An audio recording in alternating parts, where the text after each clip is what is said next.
Allez, merci, plaisir partagé. Tokutani sous les réel plaisir à Koyeba Keboza et Bélé Liboso ba TV Nabino fidèles téléspectateurs Mbote. Nabino Nyonso Balandia Bosolo na politique officielle, Bosolo télévision, la seule chaîne au cœur des investigations, la première chaîne d'investigation en République démocratique du Congo. Merci pour la confiance, la fidélité. On se retrouve ce matin, le 3 octobre 2022. Par la grâce du Seigneur, après une semaine d'absence, depuis lundi, j'avais quitté le pays des dimanches au soir pour arriver en Belgique les lundis matin. Alors, une semaine, on a fait un grand travail. Je suis rentré au pays depuis hier. Et ce matin, nous sommes obligés d'être là, présents pour la représenter Bosolo, Missa Lingala. Et l'équipe Missa français, Nabatebele, l'équipe Missa latin, et l'équipe Missa Monogonyoso. Pour la Missa Lingala, moi, c'est Andunda, receveur, chauffeur, politicien. Mokonzi Amboka, Batonyonso, Bapesi Matoi, Nabango, Poteba Sosola, Sangwa Lingi Kolobanini. Beaucoup de révélations ce matin. Habitués dans des investigations, dans des révélations, quand bien même qu'un petit groupe de gens mal intentionnés, moins instruits, Bazoluka a tout pris, peut-être attaquer des choses qui ne sont pas en mesure d'attaquer parce qu'ils n'ont rien à présenter. Mais vous allez vous contenter à ce qu'on donne. Parce que ce que vous avez présenté, la kisabiso oyo zanango. Le la kisabisote, alors Vanda Kimia, moi j'ai accepté de laisser les enfants jouer jusqu'à ce que moi-même, ngai moko tata na bango na zonga. Le ko langa tata na bino na zongi, taisez-vous, suivez ce qu'on va vous dire. Vous n'avez pas de la matière. Vous n'avez pas de la matière. Est-ce qu'on fera une guerre des informations? Tu as été sur terrain, tu as produit d'informations. Nous l'acceptons. On peut vérifier, mais nous l'acceptons. Est-ce que moi, je peux rejeter une information dont je ne connais pas le contour, alors que mon mis information, pourquoi il a donné cette information? Je ferai une mise au point aujourd'hui. Avec cette histoire, il y a un Norvégien dont j'ai parlé. J'étais à Paris quand j'ai tweeté ça. Nasali tweet un Norvégien, attaqué Ango. Beaucoup de gens ont apprécié, mais un petit groupe de gens, Basali n'a tweet na bango, jusqu'à amener même l'ambassadeur norvégien à saliper document naé pour couper sa communication autour de ces tweets-là. Monsieur Israël, est-ce que tu vas encore répondre sur ça? Oui, monsieur, je donnerai encore plus de précisions. Je donnerai des précisions. Maintenant, on saura. Toi qui avais contredit ce que j'avais donné comme information, qu'est-ce que tu diras par rapport à la vidéo, par rapport à tout ce que je mettrai ce matin et des éléments de langage, des précisions d'ailleurs, on a aussi le Lonaton. Donc, je ferai une mise au point autour de cette question. Deuxièmement aussi, je ferai une mise au point par rapport à mon voyage, en Belgique, qu'est-ce qu'on est allé faire exactement? Je vais donner quelques éléments clairs ou précis autour de ce déplacement. Et puis, troisièmement, vers la fin de l'émission, on aura 3 émissions. Là, une première partie. Il y a Bandeko Baaki Otalabiso. Ils m'ont parlé alors que je partais déjà pour le voyage. Là, il y a Bango Bazela. Tingai Moko na Rozonga. So Ngai Moko na Zongi na Koyoka Bango. Tant on a yoka ki likamboana na kei, j'étais bouleversé. Naza na kati avion, mais je n'arrivais plus à comprendre. Est-ce que Nazaka Kamutu, Nazo Bungisa Makanisi Nangai, nous sommes où? Nous vivons sous quelle planète? Est-ce que Nazo halluciné, Nazo lota, Naza wapi? Je me posais beaucoup de questions. Nayobi si bango bokole kate tingai mo na kozonga. Na mekaran ko comprendre trop mes amis. Et nayoki bango lelo na tongo, je vais vous présenter tout à l'heure la première famille au bako intervenir pendant une vingtaine de minutes. Ils ont une histoire très très désolante. So boyoki yango bokole la nandaku. Bokole la nandaku. Eza makama mapango te. Ce n'est pas makama mapango. Nazolo bela makama mapango te. Bokolo kapasi. Tango kovana nandaku koyo kapasi pe koyo kakanda. Okomona ke bapomba bato baliki leta na makasi bazali. Na mboko. Et puis deux qui vont partir pour vingtaine de minutes, on va recevoir les profs Kabissa. Les profs Kabissa, notre professeur. La constitution doit être révisée. Exemple, dans l'article, l'autre qu'on dit, mais à la tête, pour les qui déjà partagent un gâteau, bato basala qui bat testament légendaire, suicidaire, va pérenniser un peu avantage na bango. Et on doit retoucher cette constitution. Ça doit être une affaire de tout le monde. N'engue bokabola na ba réseaux sociaux, bozo kabola ba bêtises, bozo kabola na makambo et ko instruire mboka na elo côté. Vous devez aussi partager cette émission pour permettre à tout le monde à comprendre de quoi il s'agit. On va parler de la constitution. On avait parlé la première partie, aujourd'hui on va entamer la deuxième partie. Et j'ai dit au prof, j'ai donné toute une année, 2 ans, on va rester comme ça. Si nous avons une occasion de parler, il viendra ici, sans prix, sans argent. Il ne paiera aucun rond. Il viendra ici pour parler de la Constitution. Donc, on va parmi bandimi, on va en église, ata offrande des athées, mais à ressemble la raka. Les profs viendra parler. Donc, on va la constitution, on va la scandaliser. Et puis, troisième, je vais faire aussi la mise au point. J'étais à l'étranger, qui guérit à Batubaza Koloba entre Branham ou rien ou Jésus-Christ ou rien. J'ai vu même mon beau-frère, Denis Les. Bobi que j'ai un seul beau-frère qui est Denis Les. Les beaux-frères aussi, on a parlé à Sali émission à l'Obipen Église Naï. Batobele peut va combien linga sango yo lobinini. Oui, sango aura quelque chose à dire. Soyez calme. J'ai quelque chose à dire autour de ça. Qu'est-ce qu'on peut retenir de Branham ou rien? Qu'est-ce qu'on peut retenir de Jésus ou rien? Est-ce qu'il y a quelque chose à dire? Est-ce qu'il y a quelque chose? Est-ce qu'il y a une révélation? Oui, j'ai des choses à vous dire ce matin. Mais ce n'est pas une priorité. Soyez calme. Je vais prendre d'abord les informations du jour. Très rapidement, avant de prendre le premier groupe, on va entamer notre première émission. Je suis content, vous m'avez beaucoup manqué. Nazaki mosika nazoka pasi ngabina komona bateau ndenge nini bateau ngala lingi bango mingi. Bango pe balingi sango na bango. La minute bamoni basango bi papa lui-même est venu, il est là. Sango est revenu à la maison. Oui. Merci à Mamelo pour ce grand travail. Naïb sakabino ke Mamelo akokola pe bokolinga Mamelo. Omoni ndenge bolingi Mamelo. Parce que si ngabi sango bakisa 2 semaines Mamelo azosala naye. Ah ouais. Mamelo azosala. Yoko zo Mamelo wapi. Bozela sko 3e épisode bakanza zoya. Boko mona bakanza robima bozela. Nazo elabino bakanza après Mamelo bakanza. Bozala kal. Allez, on va prendre les informations du jour. Zachary Bababa et Thierry Moussene en course pour le poste de porte-parole de Félix Tshisekedi. Suspension du test Covid-19 pour les voyageurs. La CAGE salue la réponse du gouvernement à ses plaidoyers. Environnement. L'après-COP 27 Égypte 2022 s'ouvre ce lundi 3 octobre à Kinshasa. Insécurité dans l'est de la République démocratique du Congo. La Chine plaide auprès du Conseil de sécurité de l'ONU pour la levée de l'embargo sur les armes. Kinshasa, plus de 15 000 maisons menacées. Des démolitions sur les sites de l'ex-Onatra à Limete, Sokopao. Santé Covid-19. Le gouvernement décide de la suspension du test à l'entrée et à la sortie de la RDC pour les personnes complètement vaccinées. Cette histoire de l'aéroport de contrôle de $45 et comment qu'il la bête noire il y a des voyageurs. Nakomi na Belgique, nakomi na France, nakomi partout. Bazo tout nos côtes. Namboka ya mundele balongoli na masque. Na France, Belgique, l'Europe, balongoli masque. Batu bakufa mingi, balongoli masque. C'est pas que tout le monde est vacciné, mais taux de vaccination est quand même très élevé par rapport au Nabiso. Bango la majorité a batu bazu vaccin. Mais mundele a longoli, masque zate, test pe zate. Ni na entrée, ni na sortie. Mais c'est seulement quand vous allez au Congo, des bazo tout nos messieurs, est-ce qu'on peut avoir les tests PCR? Parce que notre gouvernement a exigé d'entrer tout ça là. Tout ça là qui va plaidoyer. Et ça qui plaidoyer à Moutomo côté, si quelqu'un vous dit que Yemokonda Salaki c'est faux. Tout ça li yango batunyo, tous les Congolais ont parlé. Je vis de Congolais bazo bunda na salle ou na aéroport parce que bazo exiger bango test Covid. J'ai vu ça. Mais aujourd'hui ba Congolais bazo utapoto bazana ba test na bango basali 3 tests. Il y a vaccin bazoa, bazu 3 vaccins na bango bazoya. Mais ba ya bona kati basali test kuna ba combien bazo bandela bango test. Maintenant que le gouvernement a pris cette décision d'enlever, nous encourageons le gouvernement pour avoir pris cette décision, nous le félicitons. Bien que ça a mis en retard, parce que Mbongo c'est Kotié Belé, Batouba Siliki, nervosité Zaki Makasi. Il faut éviter des politiques de conséquences, il faut une politique préventive. Mais nous saluons le gouvernement pour avoir répondu valablement à déshydrater la population. Ça, c'est félicitations.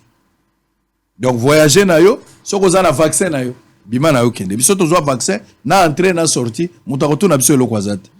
Et puis, na poto balata ka masque les sauter. Pourquoi? Ah, il faut la ta masque? Je ne sais pas. Nord Kivu, encore une dizaine de morts dans un village à l'ouest de Beni. Nord Kivu, le gouvernement a dépêché un convoi humanitaire pour assister les déplacés des Rutshuru. Julien Paluku obtient l'accord du gouvernement pour la création du Conseil congolais de la batterie. Corneille Nanga, l'ennemi numéro 1 du processus électoral, c'est la méfiance entre les différents acteurs et parties prenantes. Chine exhorte les groupes armés à l'est de la RDC a immédiatement déposé les armes. Climat, l'envoyé spécial du président américain pour le climat est attendu à Kinshasa du 3 au 5 octobre. Insécurité grandissante en RDC, Olivier Kamitatou voit incertain l'avenir du pays. Félix Tshisekedi ordonne la construction de nouvelles passerelles sur le boulevard Lumumba. Béni interdiction d'accès des civils dans les campements militaires. Grève à l'enseignement supérieur universitaire. Une question orale adressée au ministre de l'ESU à l'Assemblée nationale. On va terminer. Maïndombe, la situation sécuritaire à Kwamouth en passe d'être maîtrisée. Foi du ministre de la Défense. On va recevoir une famille. Monsieur Élisée Mabinza. On va prendre Monsieur Alain Bikaï et puis Madame Grace Kololo. Alors on va commencer avec Monsieur Élisée Mabinza. Oyazali tata ya mwana mbote nayo. Mbote Ndeko Sango. Très bien. Ndeko Alain mbote nayo. Mbote Sango Mokonzi. Yo zali noko ya mobali, sali noko ya tata, noko ya Élisée. Oui, noko na yemo zali pe homonime ya mwana. Oui, ndo ya mwana. Très bien, merci. Alors pour notre succès, tu as maman Grace Kololo mbote nayo. Mbote papa Sango. Très bien. Alors on va d'abord commencer avec papa. Je pense que mobali a un intérêt aux amours makasi par rapport à moi. Oui. Maman père Koloba, le kola moboti et puis l'oncle va intervenir par rapport à la processus. Baël Kolukangai, ça fait semaine et belé. Sauf que j'étais très occupé. Na sololi, na bango par l'entremise de mon cabinet. Et puis finalement, j'ai décidé de le recevoir ce matin. Alors, Ndeko Élisée Mabinza. Bato bazolanda yo. Des milliers de Congolais à travers la République et dans le monde. Bazolando le Lonatongo. Pourquoi oyena bosolo pona nini oponi kaka bosolo li solo na bino ezani bobeta yango na détail mingi penza tango mosusu te pona ngonga mais bokene na oyo bato bakoki ko retenir pe ko comprendre pasi na bino. Vous avez le temps, tu vas parler de quoi koloba maman père aussi lisa s'il y a des questions je vais revenir. Vous avez le temps bato bazo yo kabine. Merci beaucoup Ndeko Sango Mokonzi. Soki na yekaka na bosolo na politique na poni bosolo parce que eza émission andama oyo pe bakonzi ya mboka bakoki koyoka mokonzi ya mboka pa en particulier akoki koyoka asunga biso na situation toza nango oyo. En fait situation oyo na ye nango awa Sango Mokonzi ezali situation ya mwana na ngai mwana na kombo Eldi Mambinza Mbikai azaki na 2 ans et demi tango bayaki koyiba ye na ndako nanga et lelo azo totaliser 3 ans 3 ans donc akokisi mbula misato. Mais baïbaki depuis le 15 janvier année oyo. Donc azo totalisé 9 mois na maboko ya bato bayibiye na maboko ba criminel wana. Alors c'est-à-dire nazo crié Sango c'était le 15 janvier. Mwana mwasi moko aye na ndako na biso aye kozwa mwana na biso na kombo Eldi Mambinza. Akena mwana na ndako azwaki la circonstance nini. Yo za tata et aza maman. Bovanda la place moko. Oui toza. Za mwasamba bobalani depuis kala. Oui. Alors si vous bovanda la commune. Tozo fa na commune ya Bandal. Commune ya Bandal. Sinkin mola ke mola. Bino bovandi na ndako jour ngo le 15 yo zalaka okendaka musala mwasi no mutazalaka nani azalaka tango bayi koyiba mwana sala makandenge. En tout cas le 15 wana ngai na zalaka te. Azalaki na déplacement na muninga na ngamoko na ville.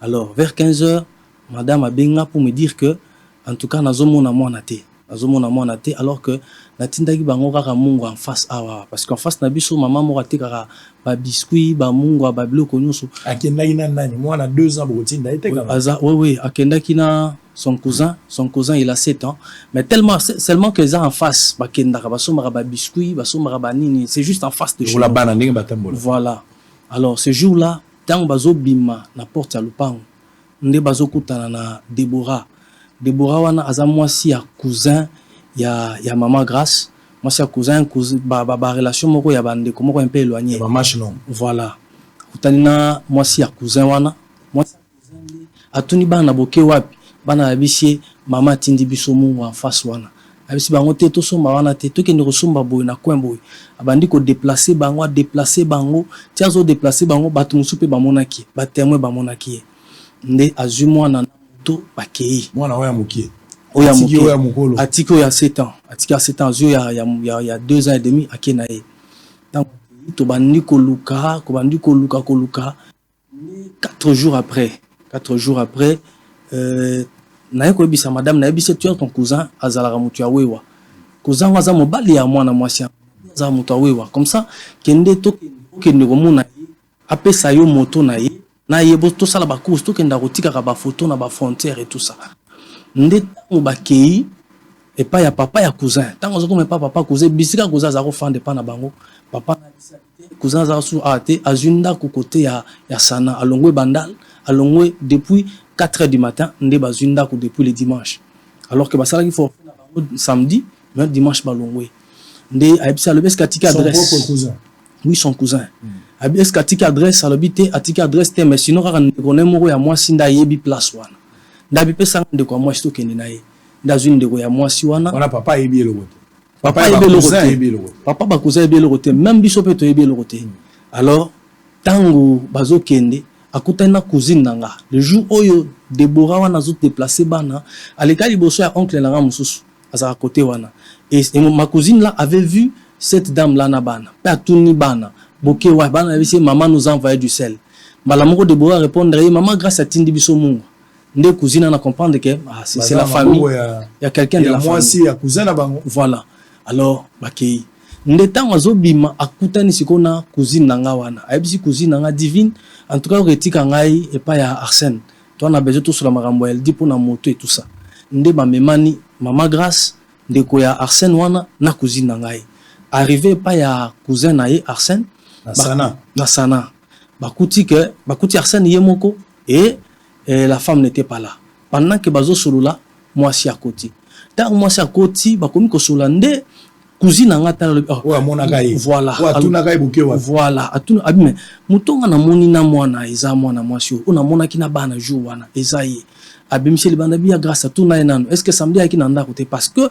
samedi azaki na ba plante mais azaki na ba tresse ya mèche te alors tout na est-ce que aki samedi nda côté pour na mona kala taki polo ya jaune akina pantalon ya noir nde maman grâce à côté nanda ko zu téléphone abandi ko enregistrer tout ni Deborah est-ce que pa nga samedi albi wi nazala ki ba heure ni ba 15h heure bana ba bungaki olata ki ndenge nini moi décrire kaka ndenge ba mona ki wana albi ke nalata ki polo ya jaune pantalon ya noir nazaki na ba plante et tout ça alors abisa lobi zela abimni banda benga singa papa na moni mutoza na bana ya Deborah de na zu moto de là où j'étais na comité sur place tant on a commis ya ebissé Deborah kendo tikanga na arena kutana na mobalanga de tant bazo manare ba kutinga na are wana atuni Deborah wapi mwana ngai Deborah lobi na bi place moi na zate Deborah moi na za wapi na bi place moi na zate bon manga esika no sobolingi entre temps quand j'appelle mon oncle là voilà besoin enregistrer sous-té oui voilà tous enregistrer mais déjà ba kondima na ye ba kondima nyonso oui nde oncle nanga tuni ngai na bengi abisinga la bituna Deborah suki azana ngo lelo akangi ngo journée de na tuni Deborah suki ozana ngo kangi ngo journée alors bisuki wana akangi ngo lundi donc samedi yaki na ba plante et puis lundi a changé forme na ye alors nde abisiso abibo manga bisika no sobolingi de to bio que ça va toquer na sociat nde toquer na sociat ya bandal arrivé na sociat ya bandal donc initiative a komema na police eza ezo ute pa na yemoko pa na yemoko alors bibo manga bisika no sobolingi nde toke na ena na société ya bandal on pouvait se rendre justice na moment wana to bino non to kende aki le droit de to komi na société ya bandal to bandi ko benga siko parce que to tika ki plainte na IP crime le même le dimanche pour la recherche à moi de to benga siko ba to IP crime ke to kangi mutu mo waza awa mutu ba indice voilà zana ba indice en tout cas sérieux ya makambo nde ba bisinga ba bi o yebisa OPJ za sur place a mema a transférer dossier voilà ba différent on a commissariat provincial voilà tant on a zo bisa OPJ sur place le bité yebisa bango moko batinda batu na bango basala nga lettre ndenga na libérer moto tant on a bengi koto ba comme yebisa nga yebisa waza sur place le bi yebisa o wana kuna ba comme so ton a bengi yebisa nga rappeler nga dans 2 heures rappeler nga dans 3 heures Tito se retrouva 20 heures be OPJ na yebisa nga le bi moyen bo sala autrement exacté azonga na ndako na aya lobby na lobby akozonga te Parce que ça fouille à craindre. Voilà. Dans le bien, on a été pour Aokima. Nde ba singa bisot kende na commune ya Bandal zo ba soda boya bozwa ya nde na kina commune ya Bandal tozu ba soda toye tozu Deborah to kene na Bandal wana Deborah azolo ba malembe azo s'expliquer malembe na gentillesse na kobanga voilà za moi c'est cousin voilà tant to komi kuna OPJ kumbi aza wana na commune ya Bandal abandi ko biso ameki ko sambisa biso na butwana tuni biso que ba témoin bazali to bisi ba témoin baza abi ok ça va bo kende ko lala bozonga lobi na tongo toke tozonga na tongo OPJ abengi ngai 7h du matin pour me dire yaka tosisa makambo ngana bisi tosisa makambo ndenge nini pour moi na zana abi na tuni est-ce que asi azongi si mwana alobitika na makambo mwana wana yo yaka tosisa makambo alors na sentir façon ya bengeli ya OPJ na lobio e bengeli za bien te na bengi camarade moko aza avocat ebisinga lobi kende kofunda likambo mbangu na parquet ya Kalamu de na kina parquet Kalamu na fundi na porter plainte kuna nde ba sengi dossier et kende Kalamu mais le temps ça les réquisitions voilà le temps naza na Kalamu OPJ azui na basoda bakiti na ndako nanga na basoda azokende koluka ba témoin wapi ba témoin oyo ba bimaki bango nde ba témoin ba kokende musika na ye nazo ba témoin ba ya kusamba tout ça surtout zate pour faire taire ba témoin ko bangisa bango tout ça mais Dieu merci dossier longwa ki na Bandal et kokende na Kalamu arrivé na Kalamu nde na ye komona mwana mwasi moko na kombo ya Esther voilà Deborah aza na parquet Deborah aza na parquet ba memie na parquet voilà déjà à partir ya commune mwana mwasi wana Esther ayaki na commune Esther ye na commune amoni ba OPJ wana ba sololi tout ça nde tango biso toye komona sikoyo Deborah na ebisi Deborah avant akende parquet ya Kalamu na ebisi Deborah est-ce que ko ebisa ngai bisika mwana azali après tout c'est la famille Deborah zobisanga bi nazo banga swelo morote batu nanga bazali banda bazo tambola na kobima je ne kan rien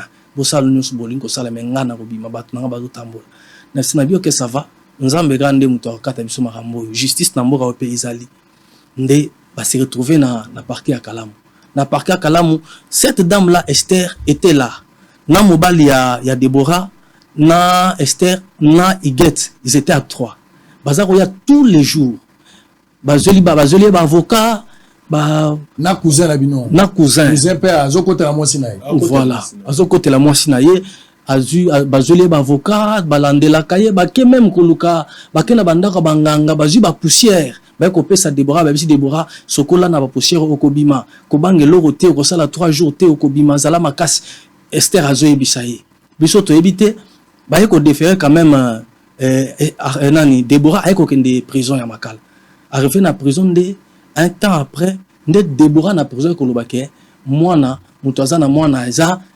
Esther bomuna Arsène mobile nanga ye muto to pesa ki mwana donc ko avouer akoki prison te voilà a cédé sikoyo voilà alobi place mwana za voilà et que Esther wa yaki ko zoye na Bandalungwa wa banda ko ta affaire na Bandalungwa voilà wa yaki tina Kalamu voilà donc yende muto azana mwana voilà mais mobali na ye cousin na bino cousin na bino nde muto asalaki kopo voilà cousin na moto na ye un mois après nde na moto na ye nde ba maki mwana bakendai na ye nde toye ko kende lisusu na nini na chacun de vous ça c'est la Bible la Bible a dit chacun de vous aura ennemi les gens de sa propre foi. Je vous avais dit que chacun de nous dans sa vie il a un jida na lobaka na bino tala pembeni no jida zali jida za moto yozo linga mingi moto pesi mbongo moto kangi ba photo moto pesa kabiloko akolia moto zolinga mingi moto soko olali avant obengi etoka kamabe yende jida na jida tekaka yesu pona mbongo te soko ezaki pona mbongo lisumu ya jida na Bible ninga kozala makambo mbongo te elinga kozala tango musu détournement parce que na église ya Yesu mobombi misolo ya mbongo na église ya Yesu ezaki jida je ne peux pas comprendre que mutayeba ki secret ya kesi ya Yesu ezaki jida et il va aller vendre Jésus pour la mbongo misato ça je peux pas et puis nasuka kamati mbongo ngo azongisi yango normalement lisumu ya jida elinga kozala nde détournement deniers publics nero esa yibaki masumu ba jida yango ba ministre bazo sala yango ba député basala yango ba mandataire basala ba yibaka mbongo mena suka ba kokosana ngo eloko te soki balongwe na pouvoir ba koma kwa bizengi ils sont même pas capables de recevoir chaussure à sika pour eza bien manaki mbongo muyibi ya mufuantina un propre cousin ya mwana mwasi Yenda organiser ba yiba mwana ya cousine na ye. Oka lisolo ndenge zopesa pasi. Yo zola nanga na tongo wa ozala kati ya ndako. Nazo kabolona cousin na yote. Nazo kabolona ba cousine na yote. Mais est-ce que vous pouvez comprendre des degrés de méchanceté bato baza na mon avis? Que ton propre sang à toi akamata mwana ya ndeko na yo. Donc mwana na yo. Mama oyo ya boti mwana na bozana bana combien? Donc deuxième auti ko yara. Deuxième auti ko yasiko. Alors que mwana na bino liboso nde yo. Ba récupérer mwana zana no 2 ans et demi azana besoin affection ba boti. Ba yibi mwana akomata na 10 ans te, mais ba yibi mwana 2 ans. On y va. Alors Toyeko Kendena Bango. Le dimanche Toyeko Zoa Arsène. Le dimanche 20 février. Tozu Arsène. Toke na bango na wapi na ipe crime. Na ipe crime nde à partir à ipe crime. Arsène a lobby moi na tozo ki oui. Mutu topesa ki mwana Esther. Nde mutu topesa ki mwana. Voilà bakangi na Arsène te. Déjà tokangi le 20 février. Voilà bakangi cousin na ye. Oui cousin na ye. Na Esther. Bakangina Arsène. Arsène a lobatuni Arsène moi na zawapi. Arsène habite moi na azepa na ngaite. Muto pesa ki moi na Esther. Voyez que ça va encore l'exception pas Esther. A lobby na yebi adresse boté mais na mutu na yebi place na memabino. A memi basoda epe crime tikuna. Bazu Esther dimanche le 20 février. Bayena Esther na epe crime. Tant bazo kota. Arsène azole la lobby Esther loba vérité place moi na batwazali.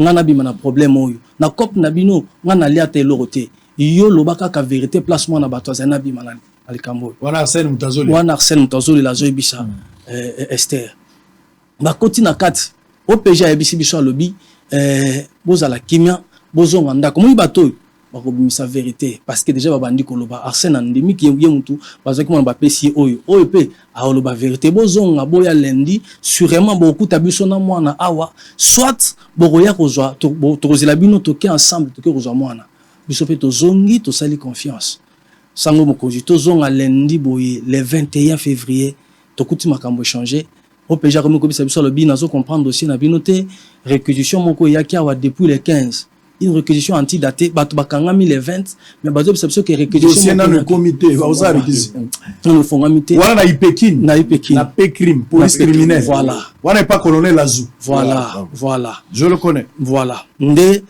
alobi que réquisition moko yaki depuis le 15 février nga même na tunier kombo OPG na no samsam Kongolo Mwanza ndiye wana alors nde alobi dossier des aboizo kende parquet ya Gombe alobi dossier kende parquet ya Gombe alobi ngana osala sous loroté parce que réquisition yaki déjà une réquisition antidatée ngana ebité batu mususu kana kati na bango wana basoda musu bakendaki bazolo balobi bofongola misu balingi basala bino moko ana nde toyeko benga na parquet ya Kalamu de parquet Kalamu balobi te eza suite ya dossier eza na Kalamu eko kende parquet ya Gombe te eya awa na Kalamu donc eza ki ba force po elongwa ipe crime ekende Kalamu c'est à partir ya Kalamu sikoyo et wana Deborah za na prison a dénoncer les bato wana ya za na prison donc sikoyo to se retrouver na parquet ya Kalamu nde na moment wana na ye komona mutu moko na kombo ya Papi Sikatenda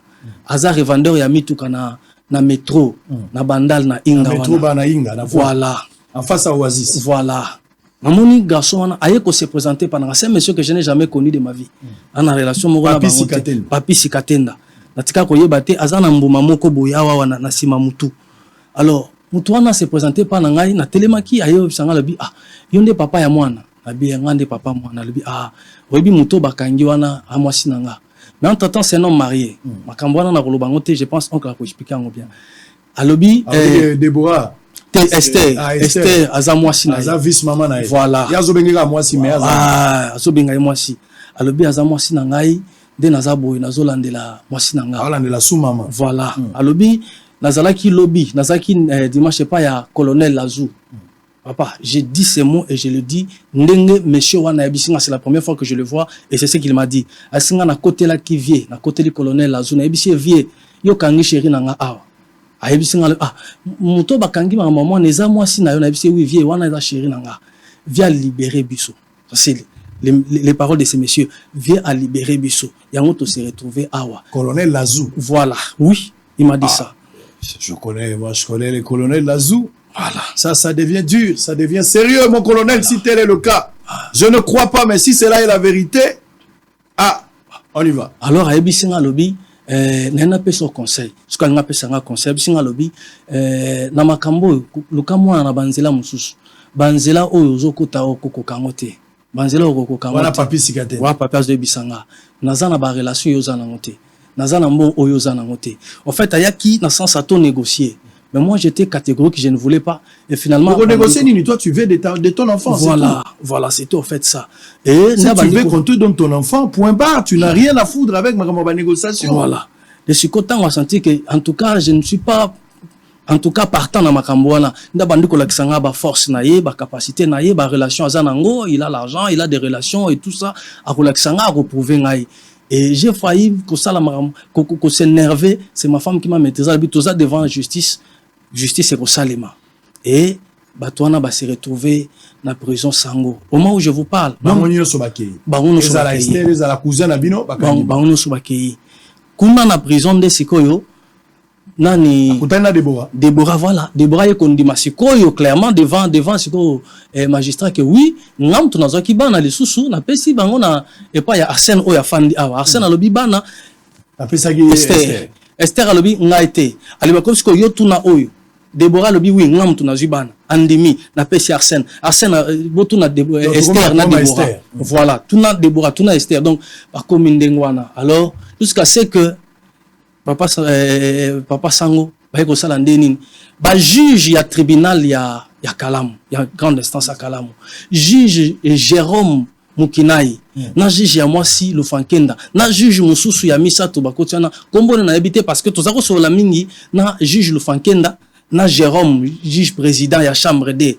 Juge wana ya Mwasi atindi numéro na yepa ya Mwasi danga. Ayebi akomeli détenu moko numéro apesa le bipesa mama wana abenga ngai na kwede bango. Tant to bimi to bengie, tant to bengia lobi en tout cas je vais vous aider, ne vous en faites pas, mais à seule condition to sur la mine na téléphone te tout monde en a en face parce que na ba téléphone ba roche biso à l'écoute et tout ça to sur la raboy. Sango to pesi bango confiance azo bisa biso le bofanda kimia batwana déjà baza condamné baza association de malfaiteurs batwana ba yibi mwana toza suffisamment éclairé to suite au moni clairement. Kutu tant que évolué ko bisa biso kutalobi ba ya ko sengela Esther liberté provisoire na boyaki na boya ko pesa liberté provisoire wana mais chose grave dernière audience na biso na makala tant que aussi c'est ça qui le 29 juillet dernière audience le 29 juillet tant que longwe vendredi wana le mercredi juge abengi biso tokutani na juge Lufankenda na juge président tokutana bango to solo li ba ebisi biso balobi bozala kimia Jules Fankenda binga na za mwasi ya ministre na bi ona rosala ba okota na présidence et tout ça alors abi mwana to ko retrouver bino bozala kimia mais apesi biso sous conseil que bolo wana nanda ko place bozali wana parce que moni rozala bien te bazotala que mwasi na obungisa ki mwana e kozala bien te bo déplacer na fie na ko déplacer te bazo ki elle dit na wana je reste là jusqu'à ce que je récupère mon fils je ne bougerai pas de là na ça qui ende wana. Alors, juge Abisi sur le bibo kende boza la kimia totuniye dernière audience ezaka yoza juge na kata makambo Abisi sur le bi ngana zo kende Belgique wana tozalaki entre je ne sais pas na kanga ki date te mais c'était la semaine qui suivait après le 29 tozalaki na audience le 29 juillet na prison le mercredi les 6 voilà na Abisi sur le bi en tout cas boza la kimia ngana zo kende Belgique na kozonga le 2 septembre. Na kozonga le 2 septembre tant na kozonga ndeto ko rendre décision na biso le 2 septembre et tant ba koyoka décision na biso ba kobanga ba koloba placement nazali bosa la biso confiance bosa la calme tout nous okanyons wana c'était une manœuvre pour nous endormir parce que tout tika na edeka ke ya kozonga les deux wana nous okande bango ba yeko kata makambu le 9 entre le 9 août nde bango ba rendre décision na bango d'une manière secrète. Voilà, ba quitter siko la dame Esther. Oyo batanga ki na bato ba bandimi. Yende muta mwana izande Esther. Voilà. Parce que Deborah na cousin finalement bandimi. Donc voilà. Il bango ko mutaza na mwana Esther. Esther voilà. Donc ba libérer Esther. Pourquoi? Parce que ba ke biso soki tozalaki, soki na audience na tozalaki, tolonga ki to interjecter appel sur place. Esther alingaka bima makala te. Alors qu'est-ce qu'ils ont fait? Bah, Kosibiso juge, à Kosibiso lobby, ils ont voyagé, tous les deux. Et puis, mon thème à ma bé, sango mo konzi, zali que, n'ambor à la mission, zali, ceux qui, ni les a mal jugé, dossier a mal jugé, beaucoup interjecté appel dans les 10 jours. Mais ceux qui 10 jours et les qui, moyen bon interjecté, soit appel les athées. Ce que t'as là, juge le fankenda, une maman, et pas ça que sa photo na yamo anabiye mo mobile bi tala mo ananga oyo akokana mo anabino ta on atala mo ananga no kaka pasi na rotika voilà mutala lisibino mama voilà maman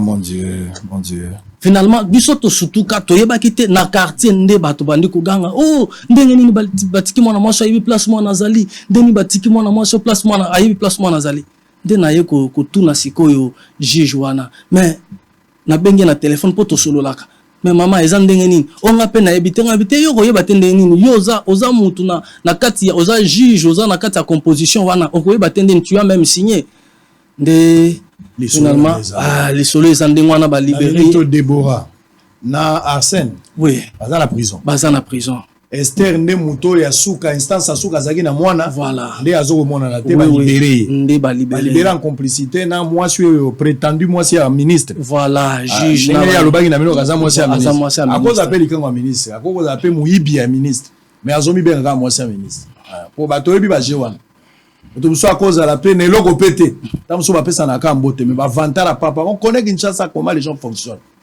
même si tu étais la femme de ministre on s'en fout qu'est-ce qu'on a à voir avec toi. La femme de ministre, ça veut dire quoi?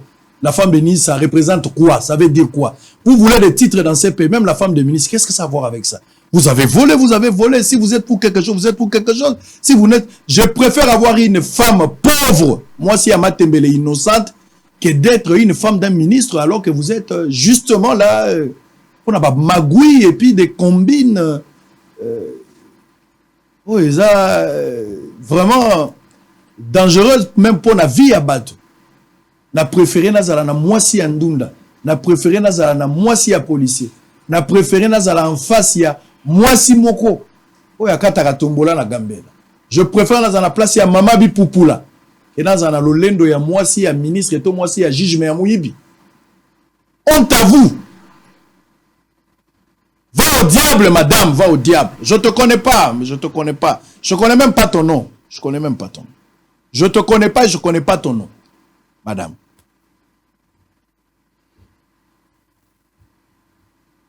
Être la femme du ministre voleuse, au lieu d'être une femme, vous allez à ta mokombo libalabala mais aux âmes santo. Et finalement, en tout cas, c'est la situation actuelle. Oui. On a sous des menaces fortes, Sango Mokonzi. Bon, on va terminer parce qu'il faut que je prenne le prof. Qu'est-ce que vous ajoutez avant d'aller par maman? Sango, papa a expliqué la situation tout. Likamwe et bandaki pour moi est des lois fiction. Pour ma comme tout le monde a les lois émission. Depuis moi na bunga ki bato bandaki au Lubango. Mais tu vois que c'est un dossier sensible. Batangi bakombo batou bonaboué, il faut besoin même Esther. Pour le wa bossen corruption, Esther kombo na tanga maki le premier jour na ba audio ba nango na ba programme na journal. Ba arrangisa ki alobeki na kinota PSR na GB. Mais Esther est a commis parce que les lois même na lingi PM sous ba nini oka ba procès verbaux. Po bato ba ko yebso makamsu na sima wa moni bonaboué. Ngana te ko samba na bango. Awa et là, œuvre à OPJ à Ipecrim. Congolo. Azotuna Arsène, savez-vous les motifs de votre présence ici devant nous? Si oui, quel est ce motif? Oui, je le sais. Ça, c'est Arsène qui répond. C'est parce que ma femme, Déborah Kaboukou Betty, avec son amie Esther, avait enlevé l'enfant d'autrui. Bakenae, Nanyaro continue retourner. Acceptez-vous de nous conduire d'où nous pouvons trouver la nommée Esther et l'enfant? Oui, j'accepte de vous conduire chez la nommée Esther. Je connais sa maison, mais je ne connais pas bien l'adresse. Et son adresse, Ndeba Memi, Jouba Kangakim, Bisotuto Memami, Bake Bazu Esther. Esther Badaki, moi, tu portes comme mon bazo tanga, et maman mon akati, Iget, oh, bané Rolande Dosiona. Mais Banda Bakanga Esther, Asundola Bana, Asundola Ndakwa Kima. Sango, Lukana comprendre que camarade no bakangi na dossier bongo, yo sundoli mama, sundoli Ndako Kimi. pour la nini tiens na wezo banate Esther a sala bazo samba tellement que dossier zo continuer ba libérer ye Esther ba quitter parce que justice en Mboka na biso nous avons la confiance dans la justice en Mboka na biso mais nous pouvons critiquer l'œuvre ya ba juge na ba magistrat œuvre na bango ba sali o kisi soni justice en Mboka na biso soni to bandi ko attaquer jumo to vandi to moni mandat de comparution zo benganga pona websanga kenoko na kuti na ndako mandat de comparution et to mandat de comparution to bengi avocat to tindele maître nani Kibungu Liévin telebi o RMP mais aussi que ba makanga yo wana infraction qualifiée est-ce que boye bizana calme na to luka to eba ezanine bato ba lukina ko luka bande comme ça ba sele on makelele na ba réseaux sociaux tamboli toke o mona magistrat zo biso ke muto afundie c'est monsieur Papi Sikatenda ou azarane loko na sima awa na bandana mituka o wapi de nani essaie à présenter awa comme son mari alors qu'il est marié avant moi sina bana bandal bana inga baibie akeko funda lobike Élysée aye ko menacer place na musala na bandal ya panzi batu ba pekisi bango basali bona tomeko tuna nani soki preuve parce que lelo ebi na Kinshasa komi elo wa bon sezo salima ba place ko ba metro na téléphone les gens tu vas filmer si tout dossier qui m'toye attaquer mutu ke oyebi mwana nga biso to ebaki Sikatenda te to ebaki Esther te Esther jusque là to avec un lien moroté na famille bazui to luki to bi nani magistrat à la tsaba preuve so ba preuve ezali o na ko confronter bi confrontation de tozo luka parce habiter zonga Élysée zonga na fixé jour boya kutana ti lelo batinga obenga Sikatenda te na eba kutana mais bisko ni ezo salima toujours être découvrir que c'est un réseau sango c'est un réseau bien organisé parce que selon ba information tozui et Arsène c'est quoi une nouvelle récrit à réseau Déborah a message déjà na réseau ko sala ba bloko na ko enlever bana batu ke opesa alors sango moi dossier sur to comité le mois na sali 9 mois na maboko ba mwana ya 2 ans et demi 9 mois mwana lojo ça passe ces années tout le monde a même les États-Unis bamboka mso américain ero ibata na Congo abomi président américain na ba service américain ero senga citoyen américain babi to kende na to ke jije na mboka na biso mais bane di abungi soki aner et côté makamona ba information to nango sango eli ko ça déjouter 3 jours na maboko ya ba criminel ona parce que les Déborah ndimi moko Déborah zolobake azo sabatuke mutu azana mwana alingie mingi tozo banga nini alingi mwana na mingi mwana mutu aloba na et Déborah wa ibaki mwana memi alingi mwana mingi imaginez sango on suppose ici bakangi ata travailler no moko pire petit na yo na dossier aboye o meko landelo kutike yepe atanga ikombono na kati bo se retrouver na prison bo zakaka na même langage même même visiteur biloko ko lia bozo lia pire c'est na pire petit sœur na e ba coopéra kamaka ba avocat pe ba sama bazaka na ligne de conduite moko lelo na ligne de conduite bazui ba ngaba bisaye Esther le roi aza innocente na dossier o mais elo tozo sengezani sango elo moto ele pa na yo eza ya kosenga service de renseignement aner parce que avocat na bango moko Stone Konzi azo sa ba affirmation mingi na ba mission zo le kalobi ke selon ye azo ba c'est comme si c'est un coup monté maman na famille ba bombi mwana biso to telemi to lobi boy le quoi parce que azo même na nini na pendant l'audience abane ko bandelango ce que to anera ko ta makambo parce que azo ba ke ba ye biso to découvrir ba ye biso jeune salami ce qui ba bombi mona parce que après cet exemple abi eza roi bano bateka imaginez na tuyo kati na niveau muta komele eza roi bano bateka mai azu amemi mai ya moni bato sopi po bato ba yokele mawa ba ya ko kabele mbongo bi bon ça va le roi yebi jeune salami c'est comme si il y avait quelque chose dans le dossier il peut nous aider aussi aider justice parce que ba parents belé ba victime pe dossier o réseau o ils ont fonctionné na Kinshasa makasi. Et Déborah na Esther bazati ke lo mo sami c'est un réseau bana bavoka na bango bana bato belé talakati na niveau justice ça dit vous voulez l'implication à service de sécurité très bien pour aider bato ba découvrir je rappelle tu elo samba qui a pas ces années et bazu a fait ou en délibéré parce que pendant disqualifier infraction il faut besoin pendant l'instruction à dossier mais yoka ba juge na Jérôme nanani baké na chambre de na bango baké au disqualifier infraction et à traite des enfants. Association de bah disqualifier nini infraction association de malfaiteurs. Sans bisotozala. Sans avocat bazala po ba samba ba présenter ba moyen na bango ba bazui. Est-ce que ça marabon na évité? Ce qui ba magistrat bazolanda bato ba yebi mibe kwa mboka. Ce qui ça na mboka ninke bo instruit dossier sur des infractions. Association de malfaiteurs, mais eux besoin à faire en délibéré. Ndé boki au disqualifier infraction moko. Très bien. Obini batiki Esther. Balaki ba Deborah, ba iso bomoni, tolepsa ki binoni, bo bangé l'autre côté, justice resale l'autre côté. Mutoaza na mwana. To a lobike boko bima, boko voyager pe ba faire voyager bino na poto. Bo bangé l'autre côté dans quelques jours, tolepsa ki binoni. Que bo bangate parce que pendant l'instruction dossier, des fois Arsène abana ko blinga bimsa ba bureau msusu. Bakoza ba sambi Deborah nana ya bimiste bongote baba camarade ba yebani bona boy basaka vie ensemble pour bana wanga lwa batu ba yebanité azo bimsa bango c'est ba ko bakomo ko tsa bongo na makanisi pour ba vanda ba bimsa vérité. Merci beaucoup. Alors on va terminer, on va écouter maman pour quelques minutes. Boza Ebele TV Moko Bato Ebele TV za radio T, car partagez les liens. Partagez les liens pour permettre à tout le monde. Je vais avoir ce matin même 100 000 personnes en ligne. C'est possible. 100 000 personnes en ligne, c'est possible. C'est quand même Bossolo. Bossolo n'est pas une petite chaîne de télévision. C'est votre chaîne, vous aimez ça. Et si nous sommes devenus ce que nous sommes aujourd'hui, c'est grâce à vous. Parce que vous avez travaillé. Alors partagez les liens. Vous êtes sur Facebook. Partagez, permettez à tout le monde de commenter tout ça. Pour que nous ayons quand même 100 000 personnes en ligne, ça serait... c'est possible. 1 million, c'est possible, mais pourquoi pas 100 000? Donc c'est possible. C'est grave. On va écouter quelque chose, même en 2-3 minutes pour maman. Et puis, on va souffler avec quelques éléments. Soit au pays, éléments tantôt zong anazo sasko mise au point na makambu ya ba norvégien dont j'avais parlé tout au début. Parce que dans la période moko oyo insécurité zo régné na mboka. Au-delà il y a problème au ezali de l'autre côté il y a Bunagana. Mais boyoki que ba insécurité zo s'élever de part et d'autre. Mais nous encourageons le gouvernement pour la mesure, surtout le service de sécurité, pour la effort sur bazar au sala et puis vigilance. Il y a population pour aider l'État à mettre fin à l'hémorragie en sécurité.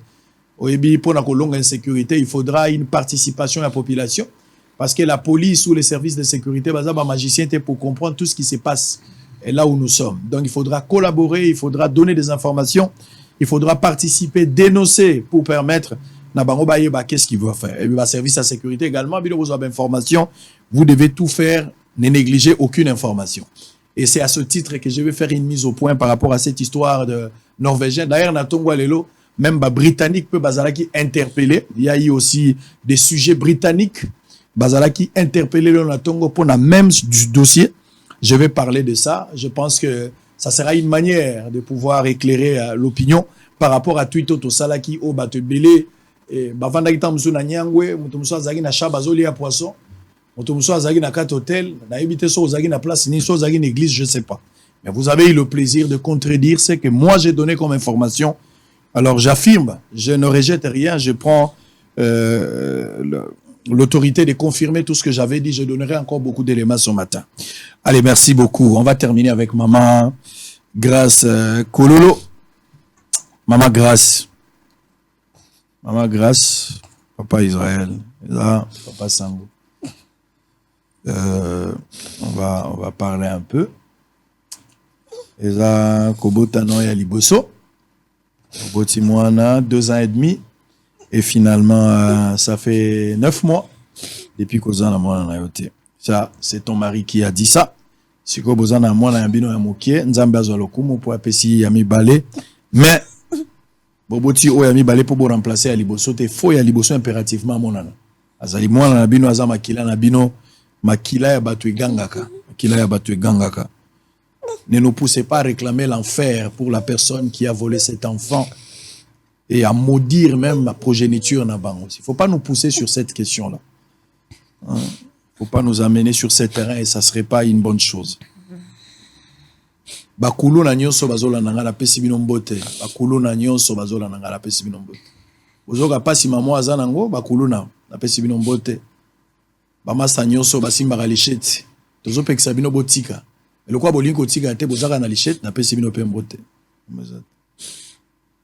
bato ko salisa na ndenge bo salisa kawana bato ko salisa sezali bato bazonyo ko la mama oyo bo sala ka ndenge bino moko bo yebi ndenge boko kende ko tala bango bo pesi bango mbote bo sololi na bango bato wana bo sololi na bango pesi bango mbote boko te ya pe bango sans lichette mais bozo te ya bango soit bozo na lichette mais botiki yango na bilanga mais boke ko solola na bango bo sala ka ndenge bo sala lichette na bino lebo utiliser yango contre les ennemis du peuple.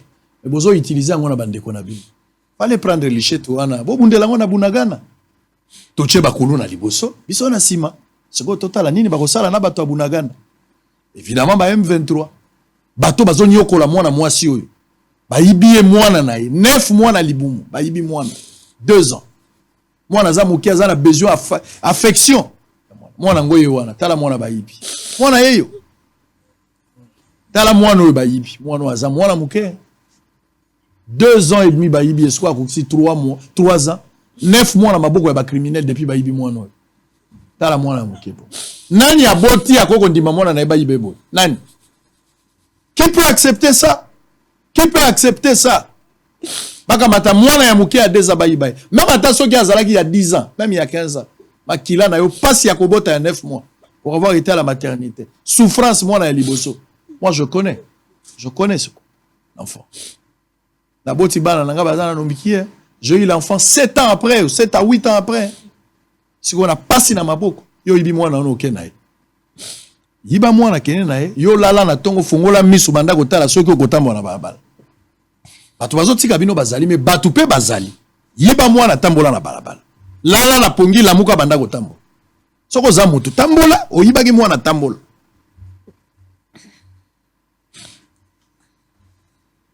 Ba famille bazolo bani ba famille na bino ba côté ya cousin mutu asali yo boy ndokino auti libanda te ndokino ndende ko na yo ba famille bazolo bani ba famille ba komi contre ngai papa na bango azokotela mwana na ye papa ya ba Arsène azokotela mwana na ye vu nga papa na maman bakufa papa abiso azate donc ba famille baza pour Arsène bazokotela Arsène.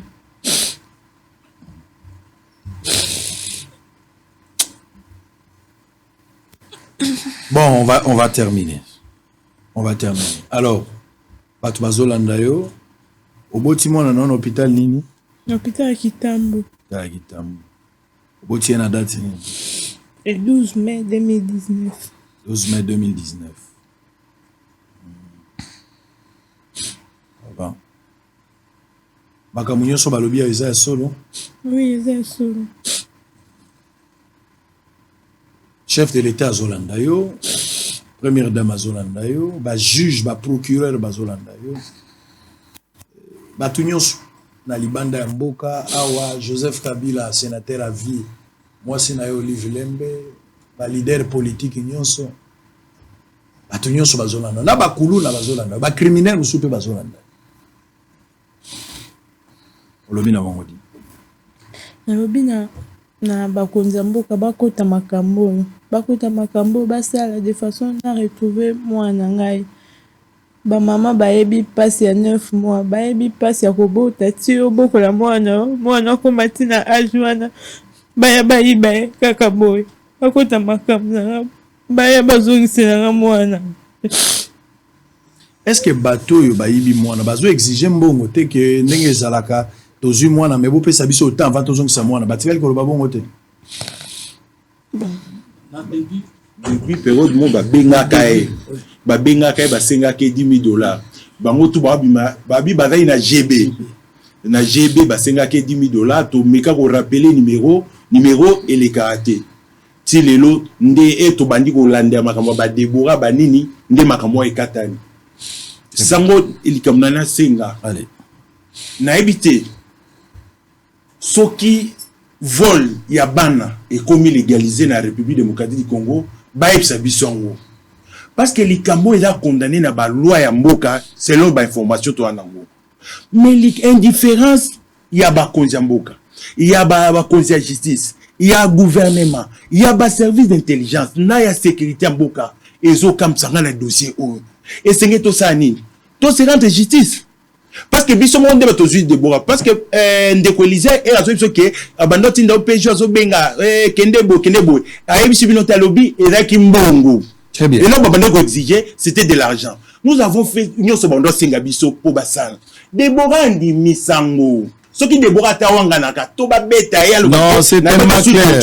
Andimi. C'est tellement clair. Ne vous en faites pas. Ne vous en faites pas. Parce que passer nani ndeko Elisa ndaza boye aza sous menace. Et bando lo bali boso bono ndimate. Nga na dumoni yango et avocat ya ba Esther m'appelé na kutu na audio pour na ko menacer nga. Et balobaka ngo ke ba menacer ta ka komi ko leka na nzela papi sekate nazo filmer et heureusement chance nzambe azaki na ye moi si boka c'est mais tonto ba filmer na sima abaluka boata la papi sekate ndazo filmer abando filmer pour que l'axanani pour que l'axa bato raison na bango ba criminel parce que na banda kuna momba wala mkana tongo ba kuti ba kisi ba cérémonie ça mili busonda on ne comprend rien. Pas maintenant ces alliés on va sécuriser la famille. Donnez-moi un numéro de contact. Vous avez un numéro de contact? Oui. 089 925 925 85. Donc vous avez les 089 925 85. Merci beaucoup. Courage. Je vous rassure que vous avez ma main d'association. Na Zaku Kabola Mawana Bino, mais en même temps que lutter na Bino pour que moi na wana monana. Je vais rester avec un combat permanent pour interpeller l'autorité à s'imprégner, à s'ingérer dans la situation justement pour donner la solution finale. Moi na Bino à monana. Ceux qui a koufa to ibaki a koufa. Parce que n'oubliez pas cette hypothèse. C'est pour eux qu'ils ont tué aussi l'enfant. Ça peut arriver. Mais ceux qui moi na vivant, besoin moi na Bino, ceux qui peuvent babuma qui moi na balak sebembe à moi na wana. Bozala au moins sûr que beaucoup mona liso mona te ou soit mona yo bo récupérer mona na bino, c'est de votre droit. J'espère que nous allons prier aussi pour ça. L'Éternel vous aidera pour que vous retrouviez sourire. Mais c'est avec beaucoup de peine que nous allons nous séparer avec deux amis. On va prendre quelques éléments avant de recevoir les professeurs Kabissa, l'homme de la nouvelle constitution. Alors on va prendre quelques éléments. Je vais récupérer ici les leaders incontestables des Sakania. La popularité de Serge Condé suscite de la jalousie. Les patrons du sport subissent une campagne de diabolisation de la part de ses détracteurs dans plusieurs médias. Et puis, on va prendre aussi descente du docteur Audrey Moudine Kisangala Kabea, l'émergence de la jeunesse de l'UDPS à Idiofa dans la province de Kwilu pour faire quelques dons en faveur de la population. Alors, quand on va revenir justement, je vais vous donner quelques précisions par rapport à voyage au la Belgique, c'était quoi au juste? Je vais donner des éléments et puis on va donner plus encore une mise au point par rapport à la situation. Il y a tweet où j'ai parlé des Norvégiens avec cette histoire d'armes illégales. On va parler de ça tout à l'heure, juste après cette pause. D'ici là, portez-vous bien. Bossolo TV, la seule chaîne au cœur des investigations. À tout à l'heure. Dans les soucis et de lutter contre le phénomène Kuluna dans la ville-province de Kinshasa, la police a procédé à une fouille systématique à Lingwala et à la commune voisine de Kinshasa ce vendredi 30 septembre. Ces deux municipalités ont été quadrillées depuis la matinée par la police à la recherche des délinquants et brigands membres de gangs appelés communément Kuluna. Au cours de cette descente, la police a appréhendé un bon nombre de Kuluna et tant d'autres estimés à plus de 400, mais certains d'entre eux ont été libérés car ne faisant pas partie de la cartographie des Kuluna bien identifiée par la police nationale congolaise. Ensuite, le commissaire provincial de la police a tenu une parade au cours de laquelle il a invité la population quinoise à faire confiance à la police et à vaquer librement à ses occupations. Dans la foulée, le général Silvano Kasongo a confirmé que la police dispose d'une cartographie des inciviques. L'opération va se continuer dans toutes les communes. Ça dépend de la situation. Nous allons accentuer les bouclages par là pour traquer les délinquants juvéniles que vous appelez Kuluna et les autres, pour que la population puisse vaquer librement ses occupations. Mais nous avons pris à peu près 450 personnes. De ces 450, nous avons les cibles qui sont à 113, je crois, 113 ciblés. Et parmi les ciblés, il y a les enfants de nos policiers du Kalfungula, qui ont été arrêtés, qui sont chez nous, qui sont déjà chez nous, que nous allons transférer à Kanamaka CC ou à Angenga, ça dépendant des cas. Le numéro 1 de la police ville-province de Kinshasa appelle la population à collaborer avec le service de sécurité et à dénoncer tous les cas suspects. Ça ne suffit pas de dénoncer quelqu'un et puis faire des enquêtes. Malheureusement, les gens ne mettent pas les suggestions dans des boîtes. Heureusement. À vous, la presse, d'accentuer, de parler avec ces gens-là, de se conscientiser parce que vous devez nous aider, vous êtes nos partenaires pour que la population puisse être consciente que l'affaire de la sécurité ne concerne pas seulement la police, c'est une affaire de tous. Si qu'ils enlèvent la peur, là-bas, c'est sans identité. Ou dénoncer seulement la personne ciblée. Et puis le reste, le service de sécurité avec l'aide du bourgmestre, on va démanteler ces réseaux. Ici, il est signalé que face à la montée en puissance de ces phénomènes à Kinshasa, il était tout à fait normal que la police nationale congolaise puisse multiplier des stratégies pour enfin éradiquer ces phénomènes qui commencent à prendre des proportions inquiétantes. Aux Zambiani, la valeur n'atteint point le nombre d'années, dit une sagesse millénaire. C'est le cas de le dire pour un acteur politique jeune, ambitieux, plein d'avenir, dont la compétence et l'efficacité résistent à tous les assauts du doute. La conciliation des qualificatifs cis-mentionnés avec les actes s'illustre par sa présence à la tête d'un méga-ministère, dont les prouesses ne sont ignorées que par des personnes obnubileuses des cécités cognitives. Le ministre Serge Nkonde Chembo, puisqu'il s'agit de lui, reste, jusqu'à preuve du contraire, le leader incontesté des Sakanya et les porte-étendards de cette partie de la République démocratique du Congo. Il y est effectivement appelé double brassard par la population du fait de sa double élection aux dernières législatives nationales et provinciales, et la population est fière de ses fils du terroir, preuve que ces princes coutumiers, descendants d'une puissante famille chéfale, et non seulement adulé par sa base, mais aussi et surtout apprécié par cette contrée entière. Plusieurs de ses réalisations ont prouvé à suffisance la place des choix que Sakanya occupe dans sa vie, ce qui, malheureusement, lui vaut une campagne de diabolisation médiatique sans fondement et bien orchestrée par les autorités provinciales actuelles du Haut-Katanga. Question de saluer le ministre Serge Nkonde Chembo afin de les sortir du cœur du président de la République, Félix Antoine Tshisekedi Tshilombo, qui apprécie à juste titre les loyaux services que les doubles brassards rend avec dévouement à la nation congolaise. Mentir et tricher ne suffisent pas. Il faut bien être intelligent pour les faire, chose que les instrumentalisés envoyés dans des médias pour vilipender, mais ces équilibres ne savent malheureusement pas à faire. Y a-t-il un seul coin de la République démocratique du Congo très reculé, et soit-il où le nom du chef de l'État n'est pas connu? Aller plus loin jusqu'à affirmer que même le nom de l'ancien président de la République, Joseph Kabila, n'est pas connu à Sakanya, et quelle insulte.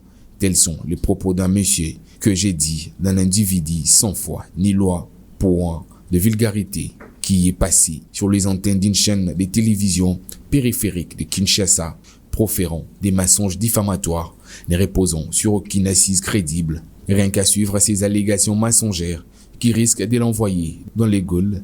Les niveaux d'instruction que ces ignorants réquisés transpirent suscitent un questionnement, étonnement, l'instrumentalisation malveillante et routinière des autorités que dirige actuellement les Haut-Katanga ne fait l'ombre d'aucun doute dans le chef de cet infortuné, même si Thomas Kanza, un illustre écrivain congolais, dit qu'en politique, tous les coups sont permis, même en dessus de la ceinture. Il est des évidences devant lesquelles les arguments tombent, contra factum, non argumentum est, disent les latins. La lecture de la vérité doit être boussole pour développer la ère de Congo, car ce n'est pas par l'usage de mensonges que cet état des choses arrivera. Ministre national actuel des sports et loisirs, et Serge Nkonde fait certainement peur à ses détracteurs et potentiels adversaires politiques qui craignent de les voir un jour prendre les commandes de la riche province du Haut-Katanga. Une seule recommandation, l'air est faite, calmez-vous, l'air n'est pas à la panique.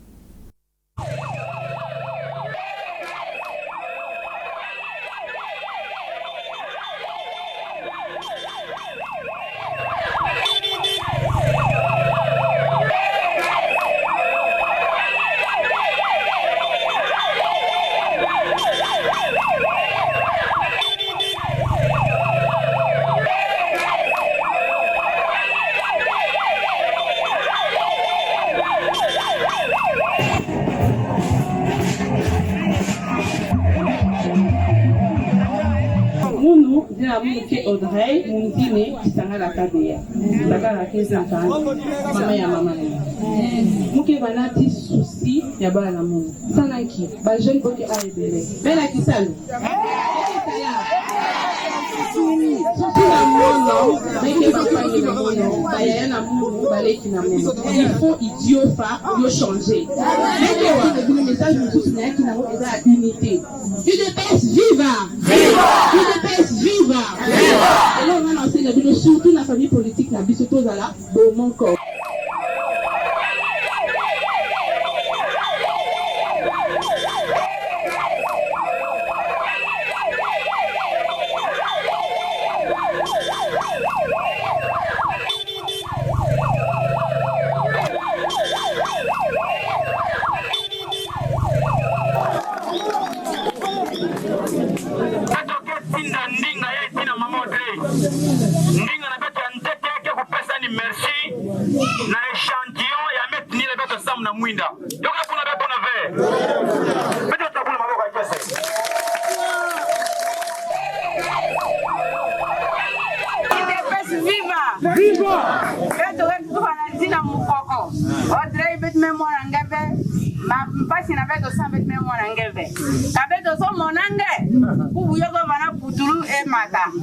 Si qui m'avait, l'oupe m'a déjà met mes pères sanguins qui m'a néné qu'elle il s'est l'union sur le banana m'a dit yo quoi nana voilà met mes pères sanguins puis toi l'oupe m'a nangé merci maman.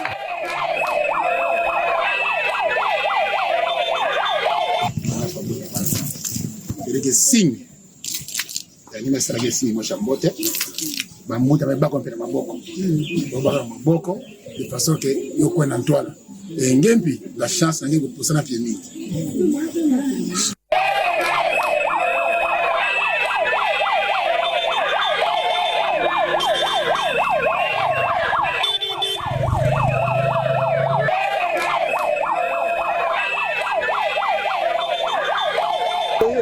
kanguka voilà kidimbu ya nzome kanguka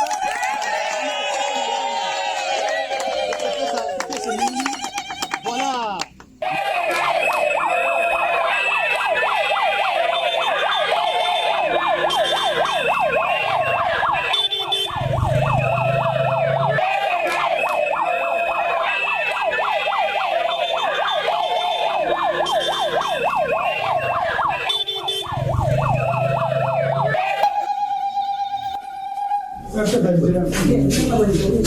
Gracias.